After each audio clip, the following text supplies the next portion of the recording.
Utiliser et consommer sa propre production ou le fruit de son travail pour simplement vivre à Bérol et partout ailleurs devrait redevenir possible et pour le moins normal.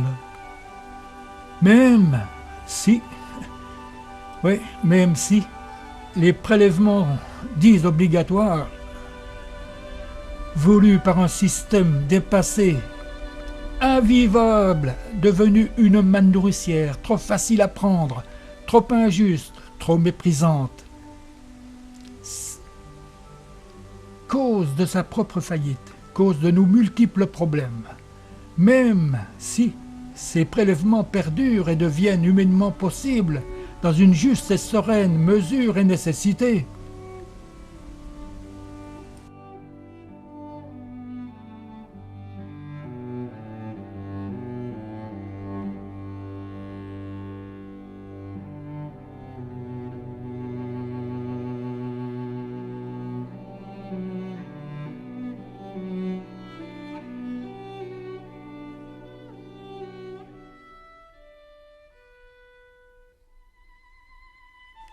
allez, soyons honnêtes, entre nous.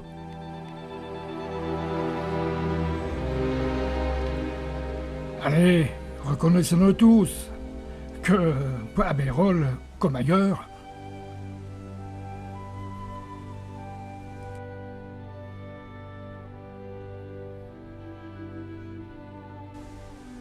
ici, à Bérol comme partout ailleurs, les cerisiers, les pommiers sont perdus dans la forêt, où ils attendent avec les châtaigniers centenaires la main qui viendra se nourrir de leurs fruits.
officiellement reçu à l'Élysée. Les frères Plancard totalisent 245 années de travail au fond et arborent fièrement 6 médailles d'argent ou de vermeil. Eh bien, mesdames, messieurs, je suis très heureux de vous présenter maintenant 3 générations de mineurs. Le grand-père, le fils, le petit-fils, et derrière le grand-père se trouvent les 6 frères du grand-père qui, eux aussi, ont consacré toute leur vie à la mine. Alors, messieurs, nous sommes heureux de vous serrer la main et de vous remercier. Martin, pauvre misère, creuse la terre, creuse le temps, sans laisser voir sur son visage ni l'air jaloux, ni l'air méchant, ni l'air jaloux, ni l'air méchant. Il retournait le chant des autres, toujours béchant, toujours béchant. Pauvre Martin, pauvre misère, creuse la terre, creuse le temps. Et quand la mort lui a fait signe de labourer son dernier champ, de labourer son dernier champ, il creusa lui-même sa tombe en faisant vite, en se cachant. Pauvre Martin, pauvre misère, creuse la terre, creuse le temps. Un Felletin dans la Creuse, patrie traditionnelle. La haute autorité du pôle charbon-acier, dont il est le président. Nous avons à la fois des responsabilités immédiates et celle de préparer des transformations si importantes qu'aucun temps ne doit être perdu pour les mettre en œuvre. Car la construction de l'Europe ne tolère plus de retard. La communauté européenne charbon-acier est née pour grouper les principales sources de la richesse industrielle de l'Europe continentale, réunies dans les bassins du nord de la France, de Belgique, de Hollande, de Sarre et de la Ruhr. Nulle part au monde n'existe dans un périmètre aussi réduit une telle accumulation de puissance industrielle. La communauté crée le marché commun du charbon et de l'acier en supprimant les frontières pour ces 2 produits qui seront dorénavant accessibles aux utilisateurs membres de la communauté, quelle que soit leur nationalité. Notre communauté du charbon et de l'acier est une réalité vivante. Et le marché commun, désormais établi, est en développement constant. C'est le commencement de l'Europe.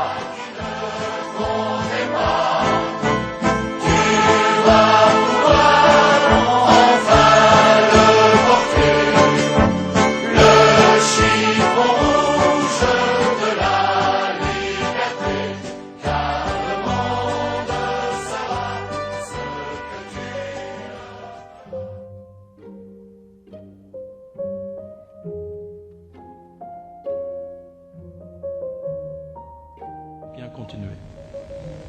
Merci. Numéro 4. Monsieur le Président, bonjour. Je suis actionnaire individuel depuis fort longtemps, titulaire d'une carte passe, et je vais tous les vendredis à midi au magasin Carrefour de Saint-Brice dans le Val d'Oise. Or, j'ai acheté dans ce magasin des fraises à 1 euro la barquette de 500 grammes qui viennent d'Espagne. J'ai eu la chiasse. J'ai acheté du blond qui vient de Costa Rica à 1,40. J'ai eu la chiasse. Et je vous passe tous vos articles en promotion sur le marché alimentaire. C'est bourré de pesticides, c'est de la vraie merde. Par ailleurs, au rayon textile, j'ai demandé pour acheter des caleçons longs. C'est important de savoir, si vous voulez, les mensurations, les dimensions et les problèmes techniques qu'on peut rencontrer dans les achats, parce que ça peut nous arriver à tous. Je ne sais pas si Larche ou Gilles souhaitent dire un mot. Non, je plein de sympathie pour monsieur, et ça me renforce d'ailleurs dans l'initiative qu'on vient de lancer. Il faut réinventer l'hypermarché, et je vous assure que dans le domaine du textile, il paraît qu'on a beaucoup à faire. Donc on va prendre vos différents propos. Sinon, je n'ai pas d'autre chose. Je ne peux que regretter les incidences qui s'est passé, monsieur, et rassurez-vous qu'on va s'atteler de corriger ces différents défauts.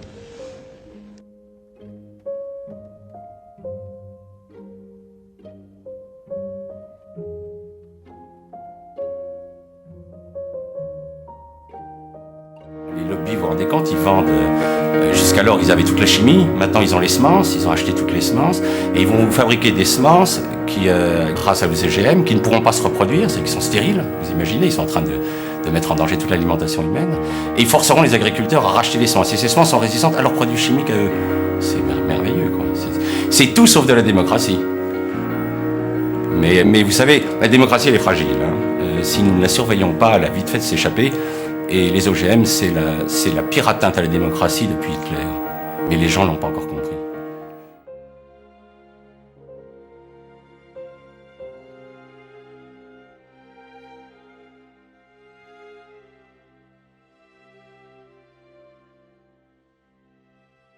Bonjour mesdames, est-ce que vous payez des impôts? Évidemment qu'on en paye. Ça, on les paye. Hein. Et ils n'ont pas diminué. Hein. On nous l'avait promis, alors on a voté, puis la TVA, tout ça, ça a augmenté, puis les taxes, tout ça pour les familles sans moyens, c'est vachement dur, moi je vous le dis. C'est vraiment un scandale, quoi. Un scandale. Hein. Mais mesdames, vous avez entendu ce qu'a dit notre Premier ministre? Et alors? Qu'est-ce qu'il dit? Il a dit qu'il fallait quand même faire un effort, qu'il fallait redresser la France. Ah, il est sympathique, hein. Mais je me demande s'il se rend compte des efforts qu'on fait, nous. On travaille comme des bœufs et...